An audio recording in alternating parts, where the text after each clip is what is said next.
નમસ્કાર મિત્રો, સ્વાગત છે આપ સૌનું અમારી યુટ્યુબ ચેનલમાં। તો હાલ મિત્રો હવામાન વિભાગે કરી ભારેથી અતિભારે વરસાદની આગાહી અને મિત્રો આજે ક્યાં ક્યાં પડશે ભારેથી અતિભારે વરસાદ।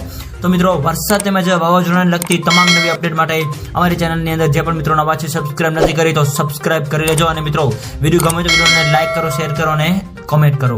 તો હાલ મિત્રો હવામાનની સૌથી મોટી આગાહી અનુસાર આગામી 3 દિવસ રાજ્યની અંદર ભારેથી અતિભારે વરસાદની આગાહી વ્યક્ત કરવામાં આવી રહી છે, જેની અંદર મિત્રો સૌરાષ્ટ્ર, દક્ષિણ ગુજરાત અને મધ્ય ગુજરાત તેમજ ઉત્તર ગુજરાતના અલગ અલગ વિસ્તારોની અંદર ભારેથી અતિભારે વરસાદની આગાહી સાથે તો બીજી બાજુ કચ્છ જિલ્લાની અંદર પણ હળવાથી મધ્યમ વરસાદની આગાહી જે છે એ વ્યક્ત કરવામાં આવી રહી છે। તો હાલ મિત્રો નવરાત્રીમાં વરસાદને લઈને સૌથી મોટી અપડેટ અને મિત્રો સૌરાષ્ટ્ર અને દક્ષિણ ગુજરાતના અલગ અલગ વિસ્તારોની અંદર પડશે ભારેથી અતિભારે વરસાદ।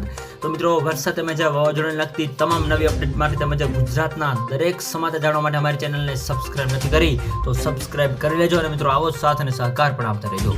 આ સાથે સાથે બીજી બાજુ મિત્રો હવે નક્ષત્રોની અંદર પણ મિત્રો ભારે વરસાદની આગાહી વ્યક્ત કરવામાં આવી રહી છે। તો હાલ મિત્રો વરસાદની આપણે જો વાત કરીએ તો ભાવનગર, ભરૂચ, સુરત તેમજ અમરેલી, બોટાદ, નર્મદા, છોટાઉદેપુર વગેરે વિસ્તારો તેમજ જુનાગઢ, રાજકોટ, પોરબંદર, ગીર સોમનાથ વગેરે વિસ્તારોની અંદર મિત્રો ભારેથી અતિભારે વરસાદ તો અમુક અંશે હળવાથી મધ્યમ વરસાદની પણ આગાહી વ્યક્ત કરવામાં આવી રહી છે। આ ઉપરાંત મિત્રો અરબી સમુદ્રની અંદર તેમજ બંગાળની ખાડીની અંદર મિત્રો નવી લો પ્રેશર સિસ્ટમ પણ બનવા જઈ રહી છે, જેની મિત્રો સંપૂર્ણ નવી અપડેટ જે આપતી જશે એમાં અમે તમને જણાવતા રહીશું। તો મિત્રો વિડીયો ગમે તો વિડીયોને લાઈક કરો, શેર કરો અને સબસ્ક્રાઇબ કરો તેમજ આવો સાથ અને સહકાર આપતા રહો। તો મિત્રો આપ સૌનો ખૂબ ખૂબ આભાર।